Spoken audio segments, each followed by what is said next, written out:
ఈ కౌశిక్ రెడ్డి ఒక ఆంబోతు లెక్క వివరించి ఎప్పుడు కూడా ఏదో ఒక స్టంట్ చేసి మీడియా లెటర్ రావాలనే ఆలోచనతోటి ఏ రకంగా వివరించాలి, ప్రభుత్వ కార్యక్రమాల్లో ఏ రకంగా మాట్లాడాలి కూడా ఒక అవగాహన లేకుండా నువ్వు ఏదైతే ఈరోజు జగిత్యాల శాసనసభ్యుల గురించి ఏ పార్టీ అని మాట్లాడుతున్నారో, నువ్వు పుట్టిందేడా, నువ్వు ఏ పార్టీకి వెళ్ళిపోయినావు, ఏ పార్టీలో చేరినావు అంత మర్చిపోయినవారా చరిత్ర?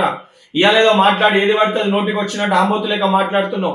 కనీస అవగాహన లేకుండా, ఆలోచన లేకుండా దళితులని కాంగ్రెస్ పార్టీ మోసం చేసింది అంటున్నావు. అసలు దళితులని మోసం చేసింది బీఆర్ఎస్ పార్టీ.